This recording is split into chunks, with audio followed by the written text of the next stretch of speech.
श्रीगुरो श्रीयुतापदकमलं श्रीगुरून् वैष्णवांश्च श्रीरूपं साग्रजातं सहगणा रघुनाथान्वितं तं सजीवं सावधूतं सावधूतं परिजनसहितं कृष्णचैतन्यदेवं श्रीराधा कृष्णपादां सहगणा ललिता श्रीविशाखान्विताश्च नमो विष्णुपादाय कृष्णपृष्ठाय भूतले श्रीमते भक्तिवेदांत स्वामिनिति नामिने नमस्ते सरस्वती देवे गौरवाणी प्रचारिणे निर्विशेष शून्यवादी पाश्चात्यदेश तारिणे नमो महावदन्याय कृष्णप्रेमपदायते कृष्णाय कृष्णचैतन्य नाम्ने गौरतिष्वे नमः नमो ब्राह्मण्यदेवाय गौब्राह्मण्यहिताय च जगदिदाय कृष्णाय गोविन्दाय नमो नमः हरे कृष्ण कृष्ण कृष्ण हरे हरे हरे राम राम राम हरे हरे। ओम नमो भगवते वासुदेवाय। ओम नमो भगवते वासुदेवाय। ओम नमो भगवते वासुदेवाय। नारायणं नमस्कृत्यं नरं चैव नरोत्तमं देवीं सरस्वतीं व्यासं ततो जयमुदीरये। नमश्चित्तायेषु भद्रेषु भद्रेषु नित्यं भागवत सेवया भगवत्तमः श्लोके भक्तिर्भवति नष्टिः। कृष्णाय वासुदेवाय देवकीनन्दनाय च नन्दगोपकुमाराय गोविन्दाय नमो नमः। गोविन्दाय नमो नमः। हरे कृष्ण कृष्ण कृष्ण हरे हरे हरे राम राम राम हरे हरे।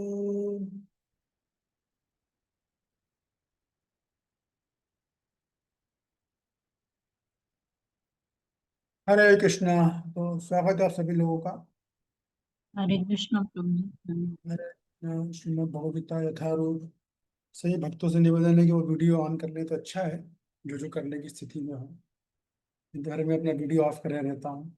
हम सभी ब्लैक वॉल से बात करेंगे, इसलिए जो कर सकते हैं वो करें तो अच्छा रहेगा।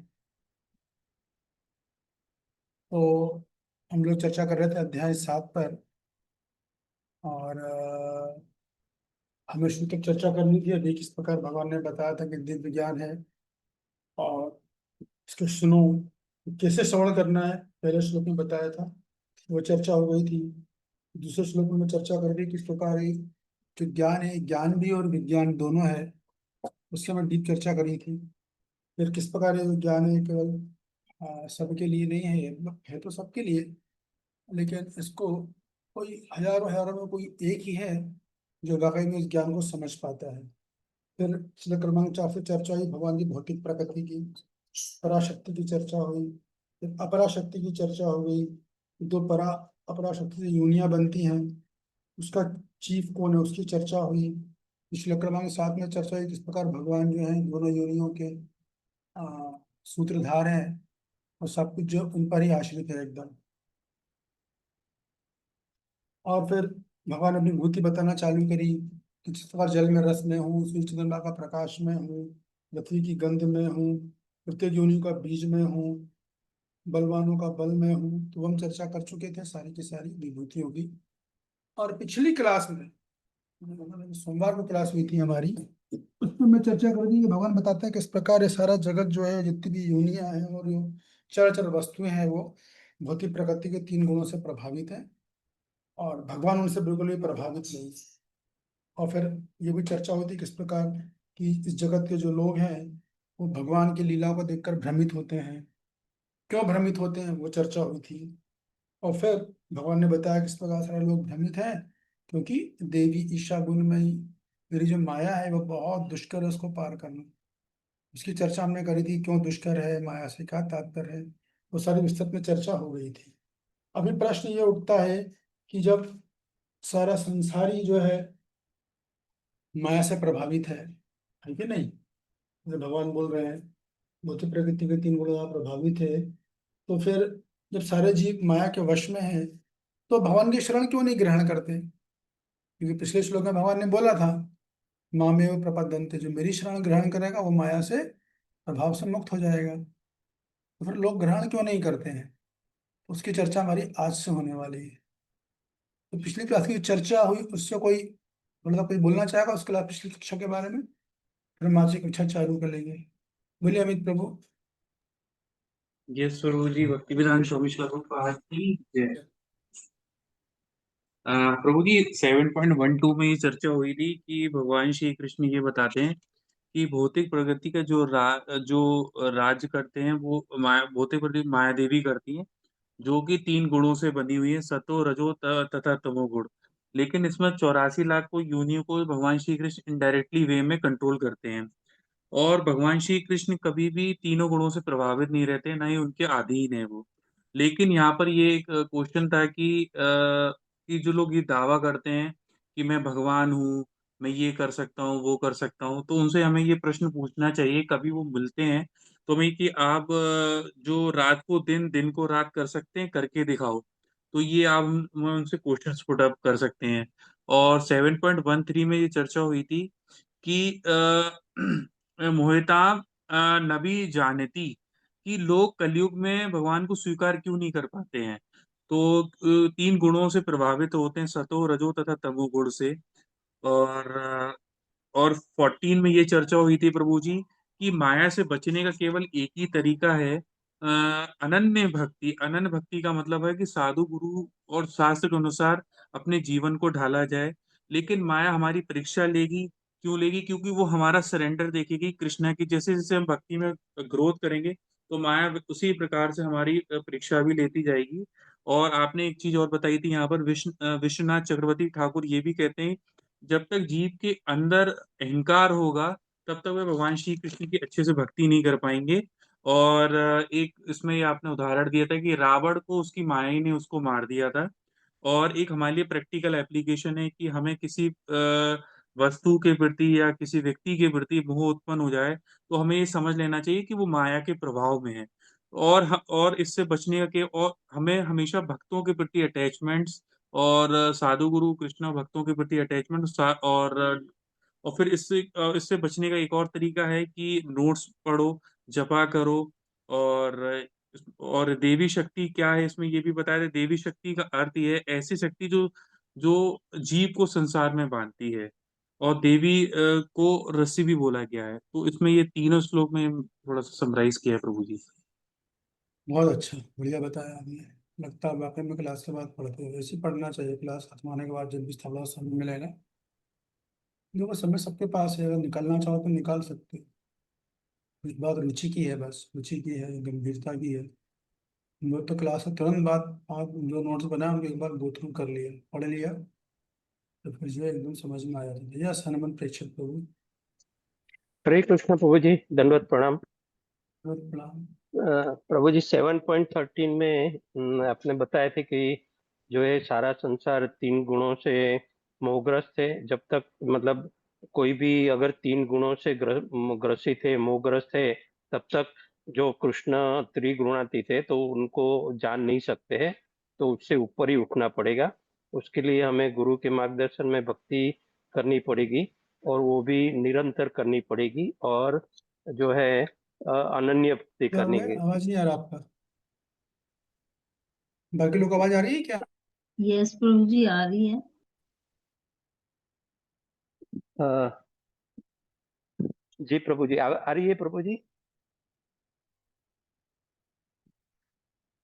हमें गुरु के मार्गदर्शन में अनन्य भक्ति करनी पड़ेगी। अनन्य भक्ति का आपने व्याख्या किया थे कि सब छोड़ के ओनली कृष्णा, बस कृष्णा ही हमें माया से मुक्त कर सकते। जो भी भक्ति करता है दिन रात और निरंतर करता है, रोज जो है खासकर 16 माला है, भागवतम गीता, वो हमें नित्य पढ़ना चाहिए। और खास आपने 2 एग्जाम्पल दिया था, माया जो है कभी सुख दे ही नहीं सकती है, वो हमें इजीली छोड़ नहीं सकती है, तो हमें तरह तरह का प्रलोभन हमेशा देती रहती है। और आपने एक एग्जाम्पल दिया था गाजर का, मतलब गधे के, अगर गधे से काम लेना है तो गधे के आगे एक लकड़ी पर गाजर लटका दिया तो वो दौड़ता रहेगा गाजर को देखते, गाजर पाने के लिए। ऐसा ही माया हमसे जो है व्यवहार करती है।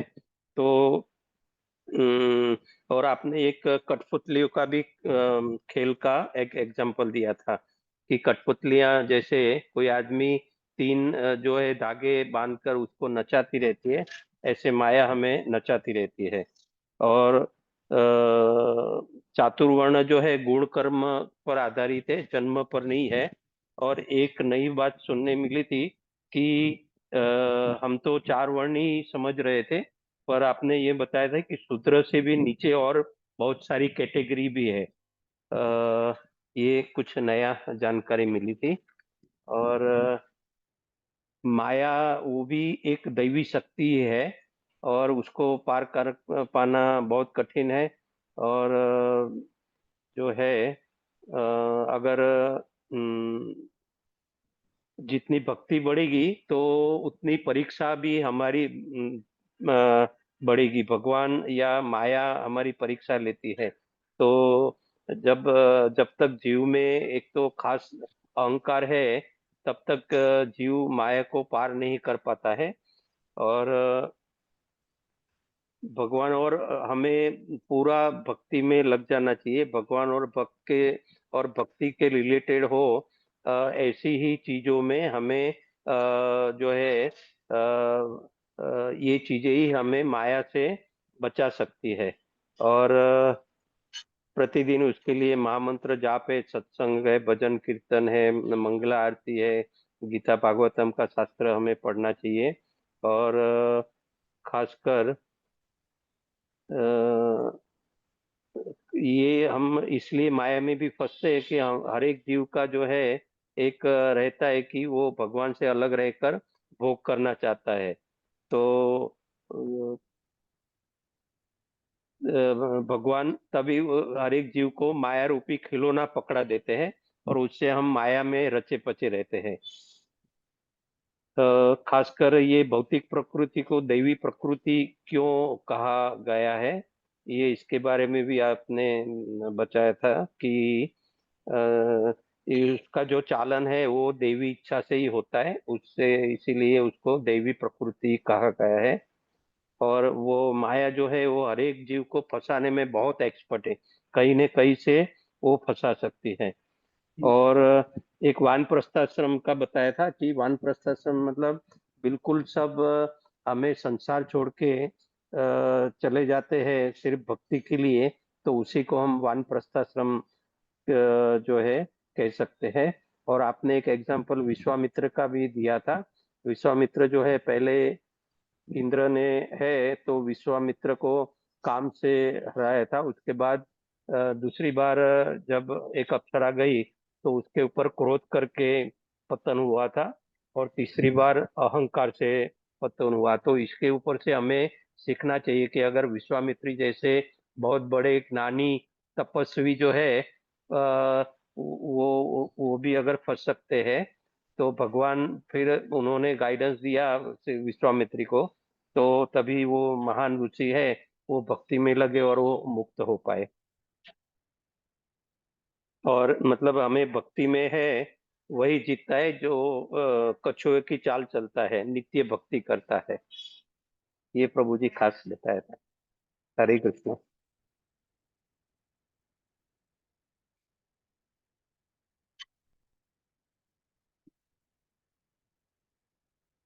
हरे कृष्ण प्रभु जी, शायद ऑनलाइन ही है प्रभु जी।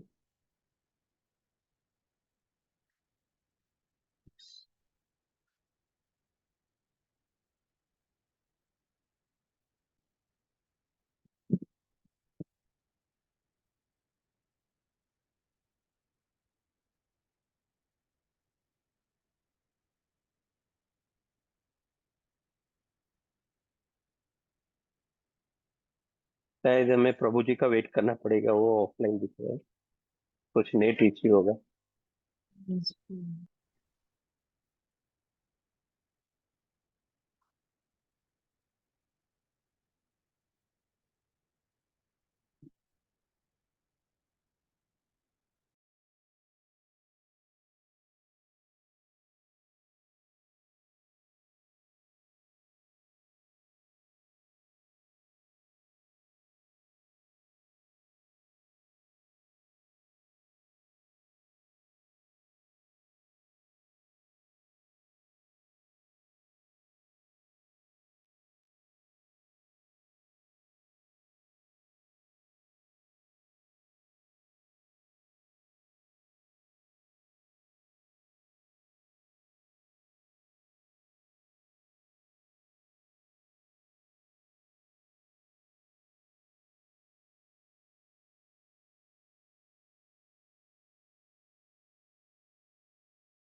हरे कृष्णा।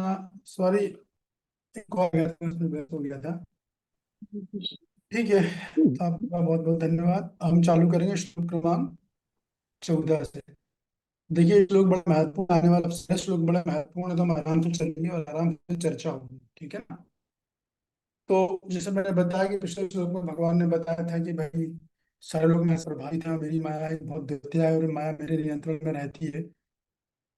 तो फिर प्रश्न उठता है कि यदि अगर ऐसा है तो फिर सभी लोग क्यों जो है जो अन्य आप ही शामिल सभी लोग क्यों नहीं ले पाते हैं। तो उसको उत्तर हम भगवान यहाँ पे बताने वाले हैं। कौन पढ़ेगा? अच्छा, डी ऑन का पढ़ेगा।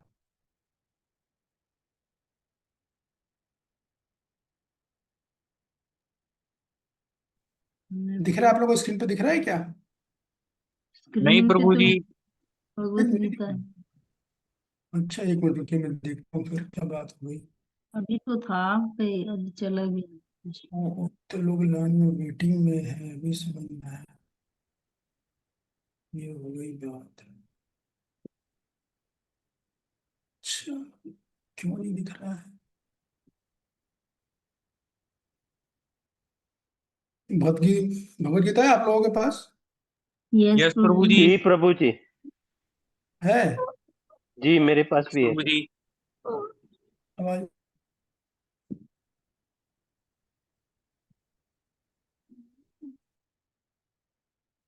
हरे कृष्ण प्रभु जी आपकी वॉइस को ब्रेक करेंगे। यस प्रभु जी, है भगवत गीता सबके पास है।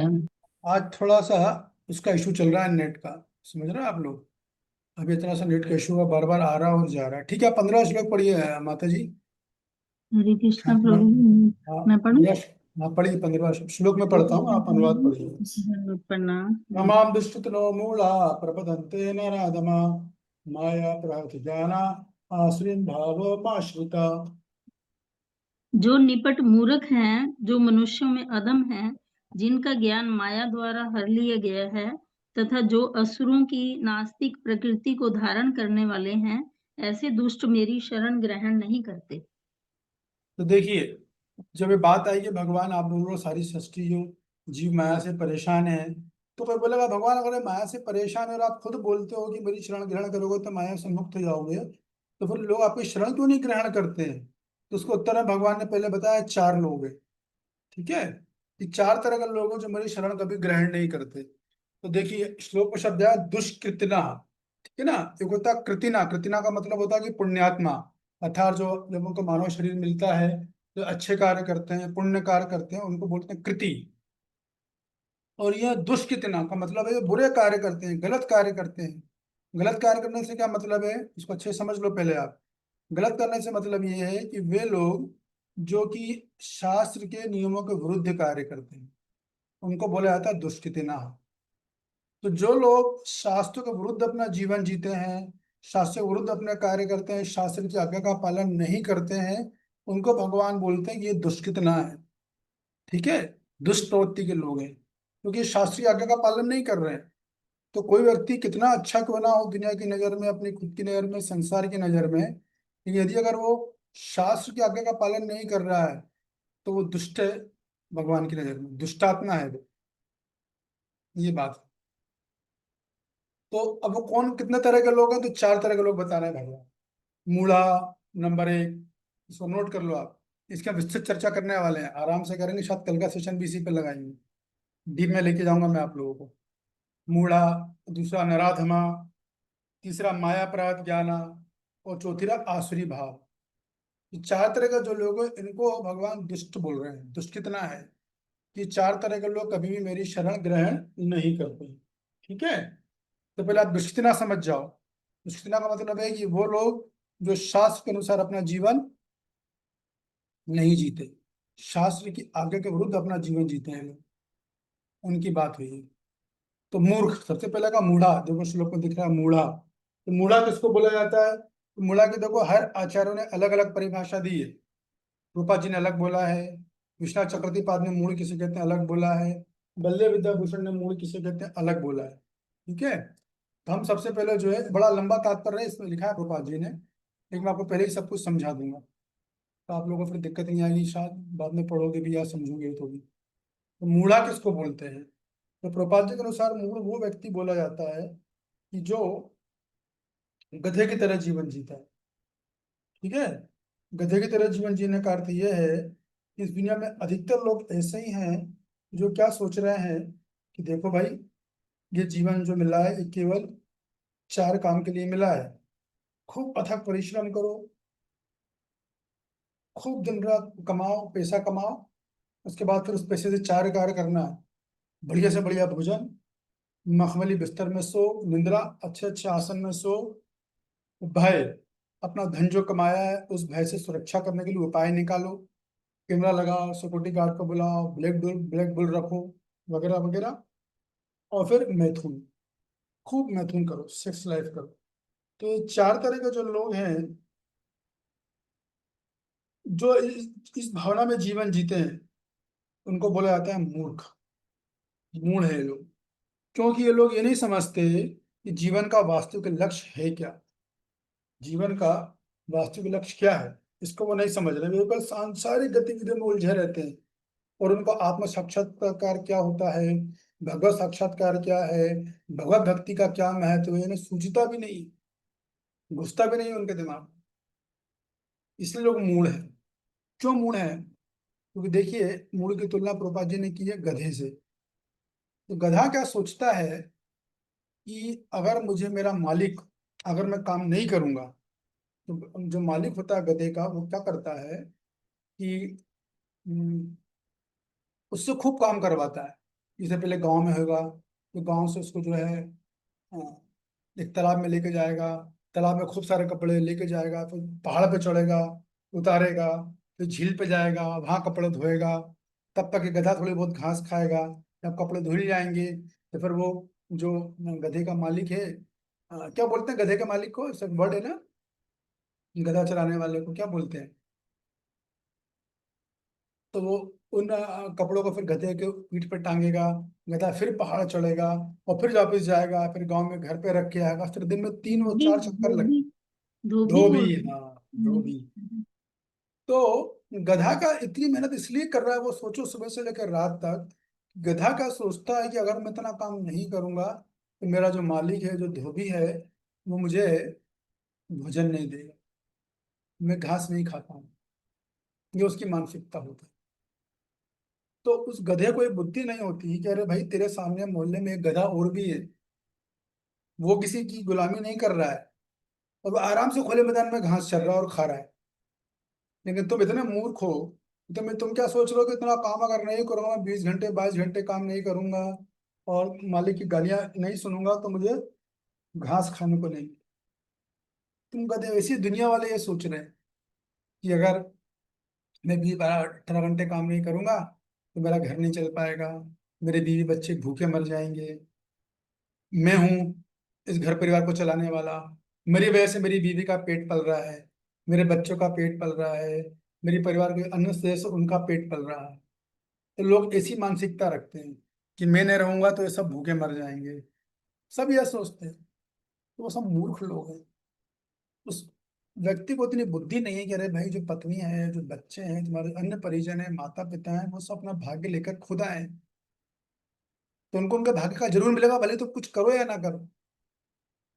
और फिर किनके भाग्य से कौन खा रहा है ये कौन जानता है सिवाय भगवान के। हो सकता है उनके भाग्य से तुम खा रहे हो या तुम्हारे भाग्य से वो खा रहे हो, दोनों चीजें हो सकती हैं। तो इसके लिए इतना केवल जीवन जीना, 24 घंटे खाना खाना खाना, ये करने के समय लगाना है, और तो और भगवत भक्ति में, आत्म साक्षात्कार में बिल्कुल भी समय नहीं देना है, तो आप मूढ़ हो। क्यों भाई, क्यों मूढ़ हो? क्योंकि जिस काम के लिए आपको ह्यूमन बॉडी मिली थी वो तो आपने बर्बाद कर दी ना, वो तो गई। चलो मानो तुमने बहुत पैसे कमा भी लिए, तुमने अच्छी कोठी बना भी ली, घर में आलीशान स्विमिंग पूल बना भी लिया। जैसे कि अभी एक वीडियो आया एक महिला का, वो महिला वीडियो में बोल रही है कि भाई मैं दिल्ली आई हूँ इसलिए कि मुझे बस केवल पैसा कमाना है और मुझे बहुत बड़ा मकान बनाना है। मकान भी ऐसा वैसा नहीं बनाना, दिल्ली शहर में ऐसा किसी का मकान नहीं हुआ, ऐसा मकान मुझे बनाना है, और इसलिए मैं आई हूँ। और उसके लिए वो बोल रही है मैं कुछ भी करने को तैयार, कुछ भी यानी कुछ भी। तो ये है मूढ़ लोग। भाई तुम्हें देखो, रोटी कपड़ा मकान के लिए उतना करो जितना आवश्यक हो, ऐसा नहीं कि मत करो, करो, उतना करो जितना गुजारा हो जाए। साईं इतना दीजिए जामे कुटुंब समाए, मैं भी भूखा ना रहूं, साधु भी ना भूखा जाए। ये सिद्धांत होना चाहिए जीवन में। तो आप करो, आपको करने को मना नहीं है, लेकिन साथ ही साथ आपको अपनी दिनचर्या, अपनी लाइफ स्टाइल इस तरह से बनानी चाहिए कि आप आत्म साक्षात्कार के लिए समय निकाल सको, भगवत भक्ति के लिए समय निकाल सको, और भगवान से जुड़ सको। आप खुद भी जुड़ो, अपने घर परिवार के लोगों को भी भगवान से जोड़ सको, भगवत भक्ति से जोड़ो, क्योंकि इसीलिए तो ह्यूमन लाइफ मिली है आपको। तो वो ना करे कि आपका पूरा जो जीवन का श्रेय आप केवल एक ही चीज में लगा रहे हो। जैसे व्यवसायी लोग होते हैं ना, व्यवसायी लोग क्या करते हैं, 24 घंटे बाद पैसा पैसा, उनकी 24 घंटे बात मिलोगे वो एक ही बात करेंगे। जितने भी उनकी बात करने का विषय होगा केवल पैसा होगा, दूसरा कोई विषय नहीं है उनके पास बात करने के लिए। तो ये क्या है, ये सब मूल लोग हैं, जो गधे के समान है, जो सोच रहे हैं हम खूब काम करेंगे तो हम सुखी रहेंगे, नहीं तो हम नहीं रह पाएंगे। उनको ये भी बुद्धि नहीं, तुम कितना ही कर लो, अरे तुम्हें उतना ही मिलेगा जितना तुम्हारे भाग्य में लिखा हुआ है। तो एक तो है कि बिल्कुल काम नहीं करें, वो भी गलत है। और दूसरा है कि खूब मरे जा रहे हैं, करे जा रहे हैं, कोई भगवान भक्ति, भगवत गीता, हरि नाम का जाप, किसी कोई ध्यान नहीं है। ये दोनों मूल लोग हैं, दोनों को दोनों मूल है। तो क्या है, समझदार व्यक्ति को कम से कम आज के समय में अपने भौतिक जीवन की आवश्यकताओं के लिए, या भौतिक जीवन के लिए और आध्यात्मिक जीवन में संतुलन बनाना आना चाहिए। अगर संतुलन बनाना आ गया तब तो वो गधे की श्रेणी में नहीं आएगा, नहीं तो वो गधे की श्रेणी में आ गया है। भले बड़े बड़े कोठी बना ले, वो बड़े बड़े बंगले बना ले, दुनिया वाले उसकी तारीफ करें, सारी दुनिया तारीफ करे, कितना पैसे वाला आदमी, कितनी सुंदर पत्नी है, कितने अच्छे बच्चे हैं, लेकिन वो रियलिटी नहीं है। क्योंकि उसने अपना भी मरने के बाद क्या होगा, वो गधा कुत्ता सूर बनेगा, बीवी बच्चे वो भी वही बनने वाले हैं, काकरोच छिपकली इत्यादि। तो आपने सारा जीवन जिसके लिए ह्यूमन बॉडी मिली, जो बड़ी दुर्लभ है, 84 लाख योनि में आपको एक बार मिलती, करोड़ों करोड़ों करोड़ों जन्मों में धक्के खाने के बाद ह्यूमन शरीर मिला, एक बार आपको मिला। और वो किस लिए मिला था, कि आपको जन्म मृत्यु के चक्कर से मुक्त होने का अवसर दिया गया है। ह्यूमन बॉडी का मतलब यह है कि आपको जन्म मृत्यु के चक्कर से मुक्त होने का केवल एक अवसर है, बस, दैट्स ऑल। अंतिम अवसर है, पहला और अंतिम अवसर है। और वो भी अगर आपने उपयोग नहीं किया तो आपसे बड़ा मूर्ख कोई नहीं है, फिर दुनिया में आपसे बड़ा मूर्ख कोई नहीं है। इसलिए भगवान बोल रहे हैं ये व्यक्ति मूढ़ है। मूढ़ मतलब भौतिकवादी लोग, इनका जीवन का लक्ष्य केवल एक ही है, कैसे हम पैसा कमाए और सुख भोगे। जैसे उदाहरण मून का व्यापारी लोग इसमें आते हैं, वो 24 घंटे उनके पास एक ही मुद्दा रहता है, कैसे अपना पैसा बढ़ाऊं, मैं मंदिर क्यों जाऊं, मैं नाम जप क्यों करूं, किसके पास टाइम है प्रभु जी, इतने मतलब लाखों रुपए कमा लेंगे, ऐसा लोग बोलते हैं। तो मूड है बोला, आप कमा तो लोगे, आप हो सकता है कमा भी लो, लेकिन आपको समझना चाहिए कि आपको घाटा भी होगा, आपको तनाव भी होगा, चिंता भी होगी, क्योंकि आपको उतना ही पैसा मिलेगा जितना आप लिखा के लाए, आपके भाग्य में लिखा है, भले चाहे आप कितनी भी मेहनत कर लो। तो इसलिए ये चारों लोग, इनके तो भौतिकवादी, मूल मतलब भौतिकवादी लोग, वो बोलते हैं ना, मूल लोग बोलते हैं कर्म ही पूजा है। कल मैं गया था कॉलेज में, एक कॉलेज में प्रोफेसर को क्लास रहा था भगवत गीता की, वो एक मैडम मेरे से पूछ रही थी तो मुझे, हमको लोग बोलते हैं कर्म ही पूजा है, वो मूल लोग हैं एक्चुअली। कौन इसका उत्तर देगा, कर्म ही पूजा का क्या मतलब है, कोई बताएगा?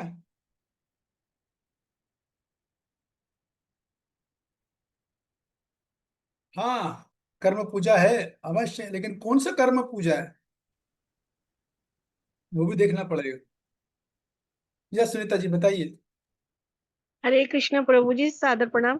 प्रभु जी, जो काम भगवान की प्रसन्नता के लिए किया जाए वो कर्म है, जो कार्य भगवान की प्रसन्नता के लिए किया जाए बस जाए वो वो ही पूजा है।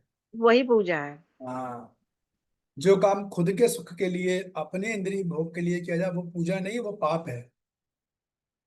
ऐसा ऐसा ऐसा आप लोगों को समझना चाहिए, दूसरों को समझाना आना चाहिए, ठीक है ना? तो जो मूल लोग हैं वो ये बोलते हैं, इतना समय क्यों बर्बाद करें फालतू की, ये नाम जप करें, गीता क्लास अटेंड करो, फालतू का काम क्यों करें, हम व्यापार नहीं करेंगे, अपनी नौकरी नहीं करेंगे, टाइम का हमारे पास, तो मूल हो भाई तुम फिर, समय तो बहुत है, आपको निकालोगे तो सब निकल जाएगा। आप इच्छा तो पैदा करो, तो समय देना तो भगवान का काम है, भगवान देखेंगे कैसे समय निकाल के देना है, लेकिन पहले आपकी इच्छा तो इतनी तीव्र हो। तो ऐसे लोग मूल कहलाते हैं। ये प्रोपा जी देते हैं मूल की परिभाषा, सांसारिक लोग, भौतिकवादी लोग, है ना, जो कि, या इसको उदाहरण समझो कि मान लो कोई शिक्षित व्यक्ति है, अभी चाहे वो नौकरी करे, व्यापार करे या ब्रोकरशिप करे किसी भी चीज की, लेकिन वो क्या मानता है कि ये जिंदगी ना मिलेगी दोबारा। जैसे मेरा एक दोस्त है, वो इसी को मानता है, ये जिंदगी ना मिलेगी दोबारा, वो ये बोलता है ये जीवन हमारा आखिरी जीवन है, तो जितना हो सके मजा करो। तो उसकी फिलॉसफी क्या है कि अरे आखिरी जीवन मिला है, तुम्हारे पास पैसा नहीं है खाने के लिए, अच्छा तो वो उधारी लेके आ जाओ लोगों से, हजारों रुपए ले जाओ, लाखों रुपए ले जाओ, लेकिन खाओ बढ़िया बंदा, भली उधारी लेनी पड़ जाए लोगों से, मकान बिक जान दो, मकान को गिरवी रख दो, अपन कौन सा पैसा देने वाले हैं किसी को, गिरवी रखो, लेकिन खाओ और जियो मजे में, होटलों में जाओ, खाओ पियो मजे करो, ऐश जियो, ऐसा लोग नहीं मान सकता है। तो मूढ़ लोग हैं, जीवन इसके लिए नहीं बना है। तो ऐसे सो कॉल्ड शिक्षित लोग क्या करेंगे, मांसाहार करेंगे, व्यसन करते हैं, और फिर बोलते हैं कि जिंदगी आखिरी मिली, जितने मजे उठा लो, कर लो। तो ये मूढ़ लोग हैं। ये कौन है? मूढ़ा, भौतिकवादी लोग, जो केवल श्रम इसलिए कर रहे हैं कि हम संसार का सुख उठाए और भगवत भक्ति ना करें। ये मूढ़, ये प्रोपा जी बताते। अभी एक आचार्य हैं, जिनका नाम है विश्वनाथ चक्रवर्ती पाद, विश्वनाथ चक्रवर्ती पाद, वो क्या परिभाषा देते हैं मूड की, तो उसको समझ लीजिए। जैसे कि हम लोगों ने योगा लेटर पढ़ा था, तो सकाम कर्मी की परिभाषा कौन देगा? सकाम कर्मी किसको कहते हैं?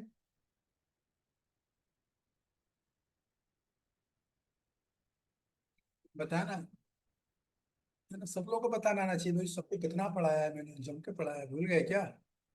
यस, बताइए सुनीता जी। प्रभु जी, जो जो भी कर्म फल की इच्छा से किया जाए वो सकाम कर्म होता है। जो कर्म फल की इच्छा से किया जाए, ठीक है, लेकिन उतना एकदम एक्यूरेट नहीं है। ये धर्मधारणी माता जी, स्वागत है आपका, बताइए। हरे कृष्णा पर दंडोत प्रणाम प्रभु। जो जो हम्म, अपने इंद्रिय तृप्ति के लिए किया जाए कर्म। हाँ वो तो एक ही बात हो गई जो माता जी ने बोला, लेकिन ये परिभाषा पूरी तरह भी ठीक नहीं है। हिंदू तत्व में तो भौतिकवादी भी कर रहे हैं। Yes doctor Neeta. हरे कृष्ण प्रभु जी, दंडवत प्रणाम। प्रभु जी, अलग अलग अपनी जो भौतिक इच्छाओं को पूरा करने के लिए अलग अलग जो यज्ञ करते हैं देवी देवताओं का, अपनी भौतिक इच्छाओं को पूरा करने के लिए। हाँ, देखिए भौतिक इच्छाएं तो दो तरीके से पूरी की जाती है ना। तो हम्म, सकाम कर्मी वो होते हैं जो वेद शास्त्रों के नियमों का पालन करेंगे, हम्म, ऐसा नहीं कि वो नहीं करेंगे, लेकिन वो करते हैं अपने इंद्रिय तृप्ति के लिए। जी। तो पालन करने की विधि है, उसको बोलते हैं यज्ञ। तो वो लोग तरह तरह के यज्ञ करते हैं। जैसे शास्त्र में हर इच्छा के यज्ञ बताए गए। किसी को रूपवती भार्या चाहिए, भार्या मतलब पत्नी, बहुत सुंदर पत्नी की इच्छा है किसी को, तो वो यज्ञ करेगा। क्यों कर रहा है? तो हमें रूपवती भार्या मिल जाए। किसी को स्वास्थ्य चाहिए बहुत अच्छा, तो वो यज्ञ करेगा। किसी को मकान चाहिए तो वो यज्ञ करेगा। किसी को आज्ञाकारी बच्चे चाहिए तो वो यज्ञ करेगा। तो वो कर तो रहे शास्त्रों का पालन, लेकिन अपने इंद्रिय भोग के लिए कर रहे हैं। तो विश्वनाथ चक्रवर्ती बात बोलते हैं काम कर्मी ये मूर्ख हैं। क्यों मूर्ख हैं? कौन बताना चाहेगा?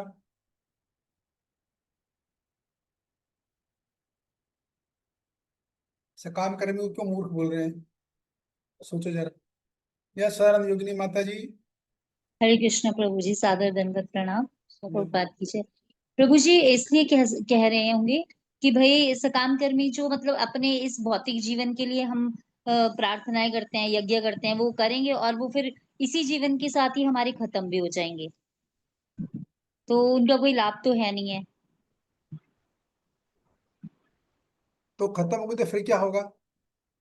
तो प्रभु जी, वो आध्यात्मिक जीवन जिस चीज के लिए हमारा शरीर हमें मिला है, वास्तविक जिस चीज के लिए मिला है, वो तो हमारा छूट ही गया ना। ये तो सिर्फ इस देहात्म बुद्धि के लिए हम अपने सारे यज्ञ से काम कर्म कर रहे हैं, तो हाँ। उसका तो कोई अभिधेय वो है ही नहीं है, उसका गुड। अभिप्राय ही नहीं है। बढ़िया बढ़िया बढ़िया। अच्छा बताया आपने। यस नीलांचल माता जी, दंडवत प्रणाम आपको। प्रभु जी आपको दंडवत प्रणाम। हरे कृष्णा। प्रभु जी, हीरा जन्म अमोल था, कौड़ी बदले जाए। इसी हाँ। इतना अनमूल्य भक्ति, इतने अमूल्य यज्ञ अगर भगवान प्राप्ति के लिए करते या भक्ति की प्राप्ति के लिए करते, तो जन्म मरण के चक्कर से ही मुक्त हो सकते थे। हाँ, ये बात है। क्यों उनको मूर्ख बोल रहे हैं आचार्य गणेश शास्त्री? अरे भाई, तुमने किया, यज्ञ किया, सुंदर पत्नी मिल गई, बच्चा मिल गया, जो भी तुम्हें मिल गया, रहो तो जेल के अंदर ही ना। जेल से बाहर कहाँ जाओगे तुम? ये संसार एक जेल के समान है। तो तुम जन्म, तुम्हें एक मनुष्य योनि मिली थी जिसे तुम जन्म मृत्यु के चक्कर से मुक्त हो जाओ और भगवत धाम जाओ, इतना बड़ा अपॉर्चुनिटी मिली। पर देखो तुम क्या किया। तुमने वेदों का पालन तो किया, मैं तब भी फंसे के फंसे रह गए, तो तुम मूर्ख नहीं हुए। ये बात है। इतनी गोल्डन अपॉर्चुनिटी मिली आपको, लेकिन आपने पालन नहीं किया। आप बोलते रहो वेदों का पालन, देखिए बोलो वेदों का पालन तो करते हैं बराबर, लेकिन हो जेल के अंदर ही। ठीक वैसा है, ये एक जेल में तीन कैदी हैं। एक सोने की चेन से बंधा है, एक चांदी की चेन से, और एक लोहे की चेन से। तीनों एक एक, एक चेन से बंधे हैं, बराबर है। अब ये जो सोने की चेन से बंधा है, वो चांदी के चेन वाले चोर को बोलेगा, ए ठीक से बात करो मेरे से, मैं तुमसे अधिक वरिष्ठ हूँ, सीनियर हूँ। क्यों हूँ? इसलिए कि मैं सोने की चेन से बंधा हूं। और तुम देखो, तुम तो चांदी की चेन से बंधे हो। और जो चांदी की चेन से जो चोर बंधा है, वो लोहे की चेन वाले को बोल रहा है, ए मेरा सीनियर हूँ, सीनियर की तरह बात करो, क्योंकि तुम लोहे की चेन से बंधे हो, मैं चांदी की चेन से बंधा हूँ। तो मूर्खता नहीं है। अरे भाई, तुम सोने से चेन से बंधे हो, चांदी की चेन से बंधे हो, लोहे की चेन से बंधे हो, पर हो तो जेल के अंदर ही ना। हो तो जेल के अंदर ही। तो ठीक है, वैसे ये सकाम कर्मी लोग मूर्ख इसलिए है कि तुम यज्ञ किए तुमने, लेकिन हो क्या, हो तो फंसे जेल के अंदर ही हो। अभी तुम यज्ञ करोगे, चलो मानो तुमने यज्ञ करके शरीर छोड़ना, तुम देवता के पास चले गए, फिर कुछ तुम्हारा तक मीटर तो, जब तक तुम्हारे पुण्य है तब तक तुम वहां रहोगे, उसके बाद तुम फिर नीचे गिर जाओगे, फिर मनुष्य की योनि में आ गए, फंस गए, फिर बाहर का निकले तुम। और पुण्य करोगे, मनुष्य नहीं करोगे, पुण्य करोगे, फिर पाप भी होंगे, पाप होंगे फिर नरक में भी जाने की संभावना है बहुत है। कितना खतरा है लाइफ में। इसलिए उनको बोला गया ये मूड है।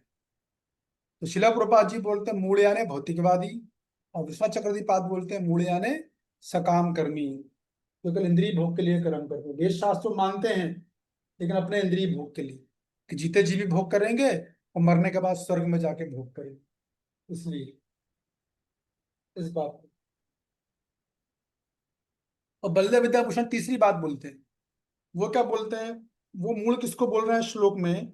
वो उन लोगों को बोल रहे हैं कि देखिए, ऐसे भी अनेक लोग हैं जो ये सोचते हैं कि अन्य जो देवता है, जैसे कि सूर्य है, चंद्र है, इंद्र है, वरुण है, ये भी कृष्ण के समान, ये भी कृष्ण के समान है, और कृष्ण को भी हम पुण्य कर्म करके हम प्राप्त कर ले।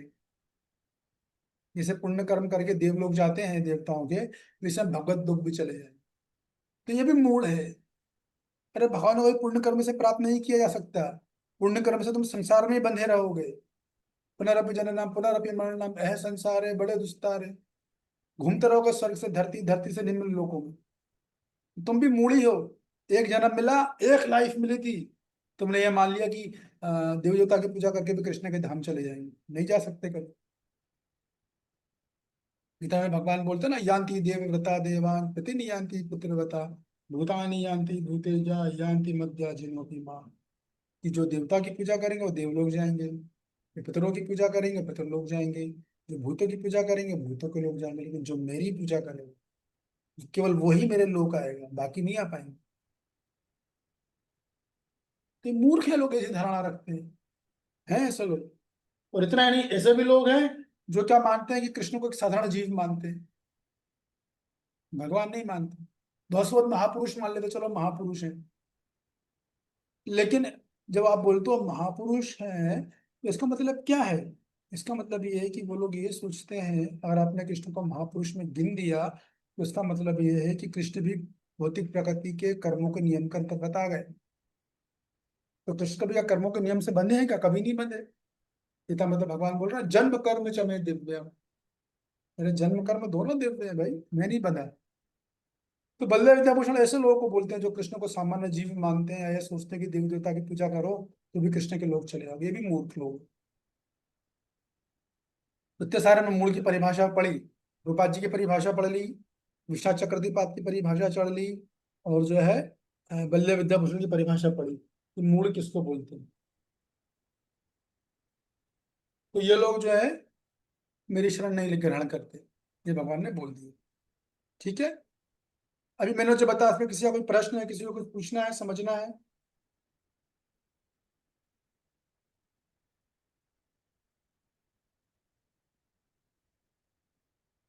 या शांति जानकी माता जी? हरे कृष्ण प्रभु जी। ये मतलब भक्त के मन में भी कई बार आ जाता है कि मैं नहीं होऊंगा तो मतलब ये काम होगा ही नहीं, जैसे आता है ना, तो उसको कैसे समझूं कई बार। हाँ, तो उसे बोलते हैं कर्ता की भावना। मैं नहीं रहूंगा तो मेरे बीवी बच्चे नहीं पलेंगे, मेरे घर से मेरा घर परिवार पल रहा है। माँ बाप भी ये सोचते हैं बच्चे का ध्यान नहीं रखेंगे तो बच्चे कंट्रोल में नहीं रखेंगे, तो वो तो करना चाहिए। लेकिन ये भी समझना चाहिए कि हमारे हाथ में कुछ है नहीं, हम बस प्रयास कर सकते हैं। या एक गांव का सरपंच सोचता है अगर मैं सरपंच नहीं रहूंगा तो पूरा गांव के लोग भूखे मर जाएंगे। एक शहर का महापौर ये सोचता है कि मैं महापौर की सीट पे बैठा हूं तो ये शहर चल रहा है। मंत्री ये सोचता है, प्रधानमंत्री ये सोचता है मेरी वजह से इस देश के लोगों का पेट पल रहा है। ये ऐसा नहीं, इल्यूजन है। भागवतम में बोलते हैं नारद मुनि, काल कर्म क्या है वो, काल्म कर्म देह गुणाधीनो देह पंच भौतिके। अरे भाई तुम्हारा 5 भौतिक शरीर से जो 5 स्थूल पंच तत्व हैं जिनकी चर्चा में श्लोक क्रमांक में करी थी, पद पंच महाभूत से तुम्हारा शरीर बना है। तुम खुद प्रकृति के नियम में बंधे हुए हो, तुम कैसे अपने घर के परिवार के समाज के देश के पालक बन सकते हो? नहीं बन सकते। ये ऐसा सोचना जो है मूर्खता का ही प्रतीक है माता जी। ये जो विचार है ना मूर्खता का ही है। तो बचना कैसे है? यही गीता का श्लोक को बार बार पढ़ना है, इस प्रवचन को बार बार सुनना है, उसको लिखना है कि मैं करता नहीं हूँ, मैं करता नहीं हूँ। मुझको बस अपना कर्म करना है, फल तो भगवान के हाथ में ही है। मतलब मैं ड्यूटी निभा रहा, ऐसा रोज याद दिलाना है। रोज कॉपी पे लिखो, रोज जब हम आईने में कंघी करते हैं तो वहां पे लिख लो, दिन में जितनी बार तिलक लगाते हैं वहां लिख लो, आईने में लिख लो। तो बार बार अपने आप को याद दिलाना है, भक्तों के संग में आना है, सुनना है, बार बार श्रवण करना है और लिखो उसको कि मैं करता नहीं हूँ। तो लिखते लिखते फिर एक दिन हमारी चेतना में भी लिखा जाता है कि मैं केवल एक यंत्र हूँ, भगवान जैसे चाहे मुझे यूज कर ले, भगवान की बड़ी कृपा है। ये भाव होना चाहिए। ठीक है ना? ठीक है प्रभु जी। ये बात है। एक प्रश्न और था प्रभु जी, जैसे 84 लाख योनियां ही क्यों है, मतलब ये काउंटिंग।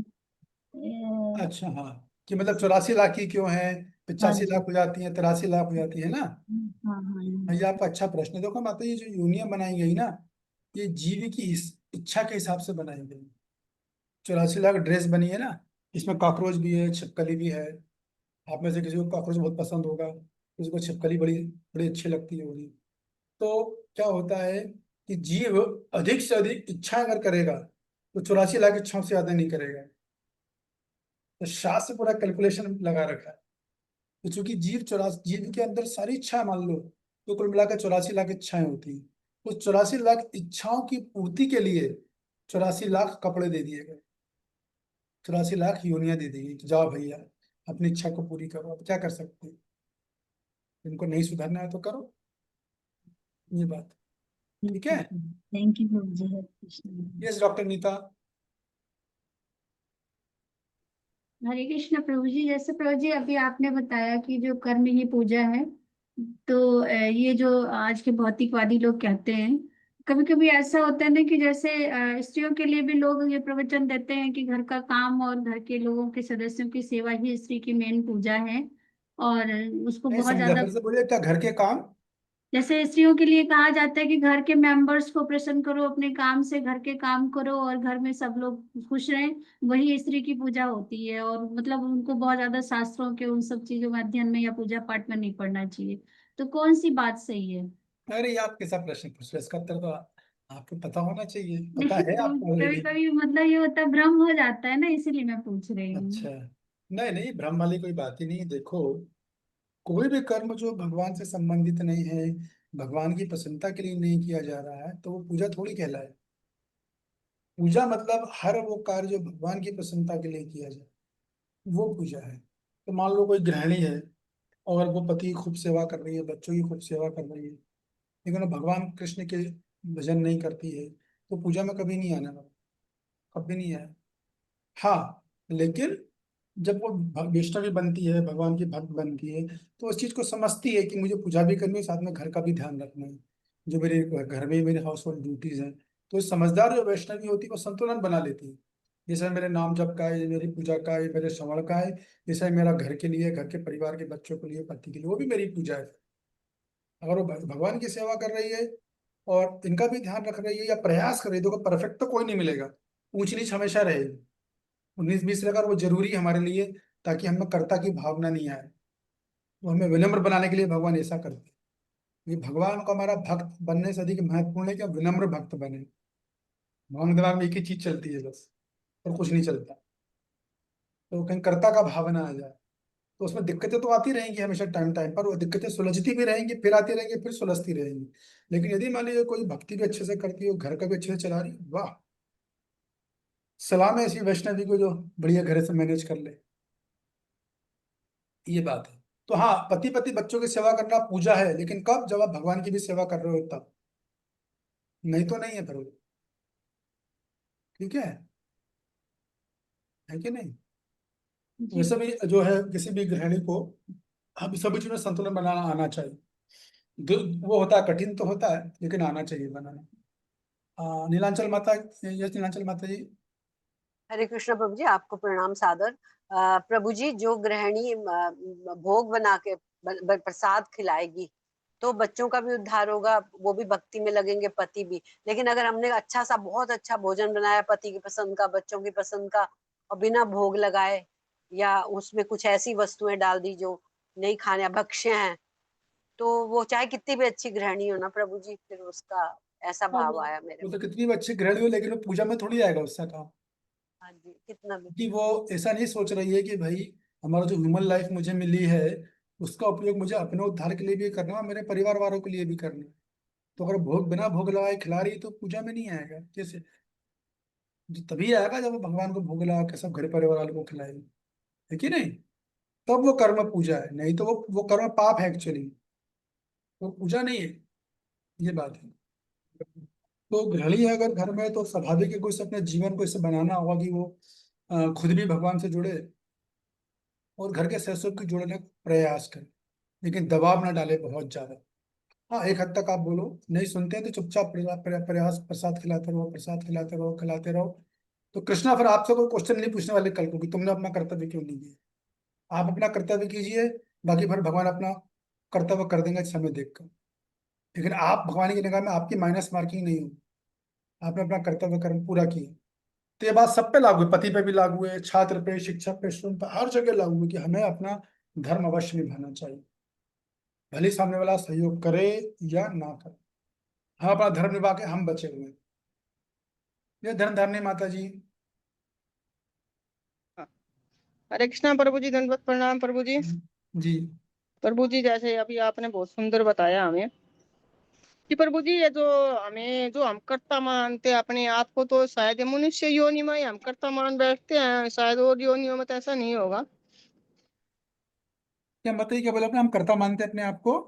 अपने आप को जो कर्ता मानते हैं मनुष्य योनि में ही मानते हैं शायद, और योनियां तो ऐसी नहीं होती जिसमें कुछ योनि अपने आप को कर्ता मानती हो। हाँ, अच्छा प्रश्न है, बहुत बढ़िया।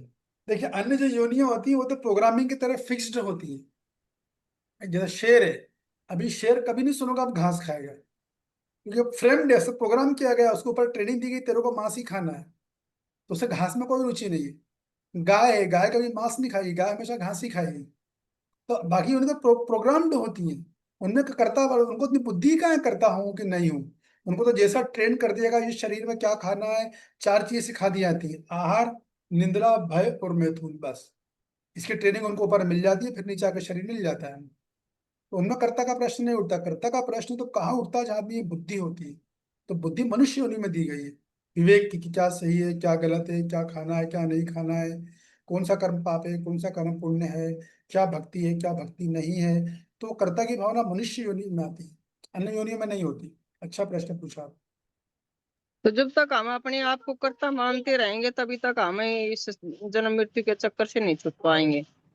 हाँ, बिल्कुल, जी प्रभु जी, धन्यवाद प्रभु जी। ये बात है। लेकिन ये भी कि भक्ति करते रहेंगे ईमानदारी से, तो अंतकाल में भगवान सब ठीक कर देंगे।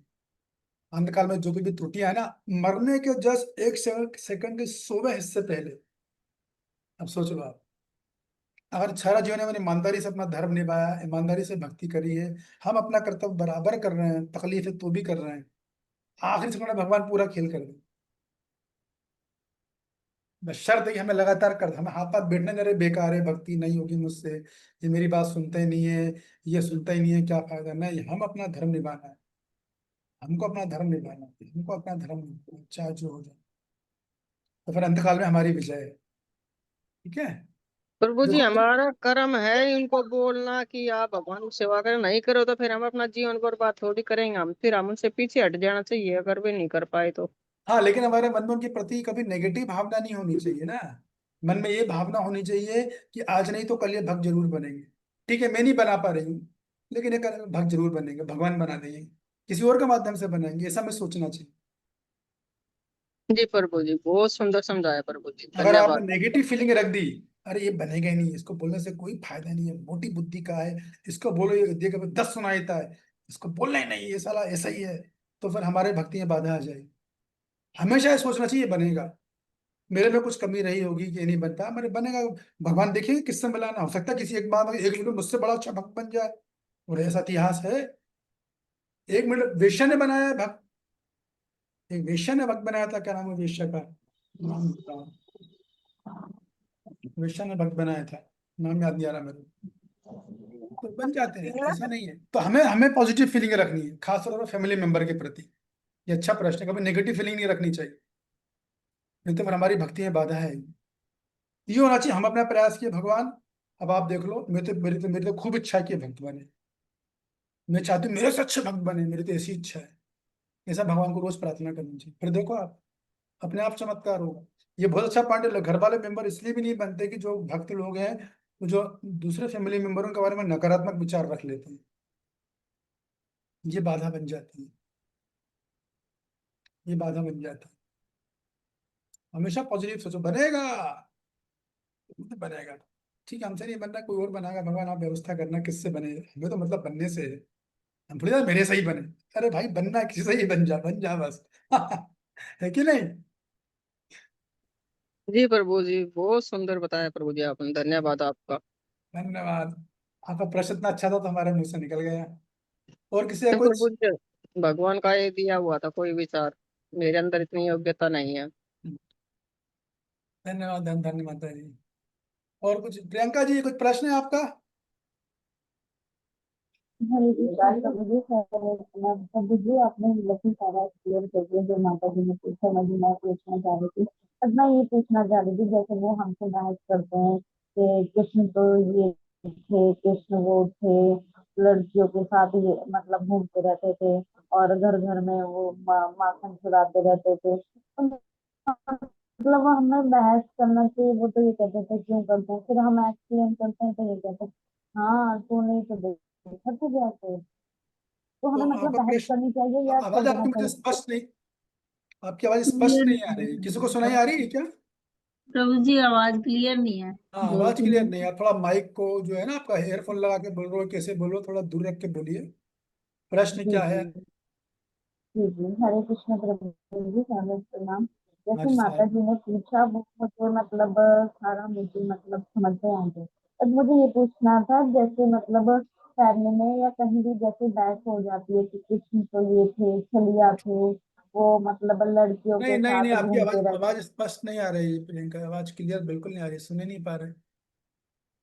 चैट बॉक्स में डालना आता है आपको अपना प्रश्न एक लाइन में? प्रभु जी बस आवाज ही नहीं ये आ पा रही। पूछना था, क्या हमें बहस करनी चाहिए उनसे किसी भी चीज के लिए, या भगवान के मतलब भगवान को छोड़ देना चाहिए कि भगवान कैसे भी उन्हें समझ गया। कर। आप ये पूछ रहे हो कि हमारे घर परिवार के लोग हैं जिनको हम बोलते हैं भक्ति करो, भक्ति नहीं करते हैं, तो हमें उनसे बहस करना चाहिए या भगवान पर छोड़ देना चाहिए, ये पूछ रहे हो नहीं ना? नहीं प्रभु जी, उनका ये कहना है कि जो भौतिकवादी लोग हैं भगवान की जो भी लीलाएं उनको नेगेटिव देखती है, और तो उनको क्या उत्तर देना चाहिए, ये इनका प्रश्न। तो देखिए, अब ये प्रश्न क्या करता है, ये भक्त की अपनी योग्यता पर निर्भर करता है कि उसको कितनी ज्ञान है और कितना उसको साक्षात्कार है। उस हिसाब से बोलो, कोई बढ़िया जिसको शास्त्रों का अच्छा ज्ञान है और ज्ञान के अलावा उससे साक्षात्कार भी, तो उनको कन्वर्ट कर देगा, उनके पास साक्षात्कार भी। किसी के पास केवल ज्ञान होगा तो वो उनको चुप करा देगा, निरुत्तर कर देगा, मगर हो सकता है भक्त बने भी, हो सकता है नहीं भी बने। और एक है किसी खुद की श्रद्धा कमजोर है, इतना अच्छा ज्ञान भी नहीं है, तो उसे फिर छोड़ देना चाहिए, फिर उसको उन लोगों से नहीं उलझना चाहिए, क्योंकि अभी हम खुद ही कमजोर हैं, तो अगर हम उनसे उलझेंगे तो हमारी श्रद्धा को हिला देगा वो। जो थोड़ी बहुत श्रद्धा हमारी निकली है ना, हमारे हमारी भक्ति लता बीच का जो अंकुर फूटा है उसको भी ध्वस्त कर देगा, तो फिर हमको दूर रहना चाहिए। जब हम अच्छे अच्छे समझ लें, स्ट्रांग बन जाए, फिर हमें बाहर निकलना चाहिए विचार करने, नहीं तो नहीं निकलना चाहिए। समझ गए? हरे कृष्ण प्रभु जी, सादर प्रणाम जी प्रभु जी, थैंक यू सो मच प्रभु जी। उत्तर मिल गया आपको? ठीक है। ठीक है, सबका बहुत बहुत धन्यवाद, थैंक यू वेरी मच। अभी हमने केवल 4 लोग हैं, केवल एक ही कवर किया है आज, मूल का। अभी नराधम बचा है, मायाप्रद ज्ञाना बचा है, और आसुरी भाव बचा है। तो करेंगे धीरे धीरे इसको, श्लोक को मैं आराम से चलाओ। ठीक है, तो कल आप लोग आइएगा इसी समय कल। हाँ, कल तो क्लास होगी। धन्यवाद आप लोगों का। हम कल्पत्री थैंक यू। हरे कृष्ण प्रभु जी, धन्यवाद प्रणाम। हरे कृष्णा प्रभु जी, दंडवत प्रणाम। तो कल मैं पूछूंगा मूल की परिभाषा है क्या, क्या हरे परिभाषा है, कृष्णा दर्द। वांछा किस किसने कल्पतरु बोली है। थैंक यू तीन तीन आचार्यों की परिभाषा दी मैंने, तो कल आप लोगों को ये सुनूंगा मैं, ठीक है? प्रभु पढ़ जी। के आओगे तो अच्छा रहेगा, तो और अच्छे से समझ जाओगे ठीक बढ़िया है। से। थैंक ठीक है, हरे यू। आइएगा जरूर। सादर प्रणाम। नहीं भी पता हो तो आप दूसरे से सुनकर समझ जाओगे।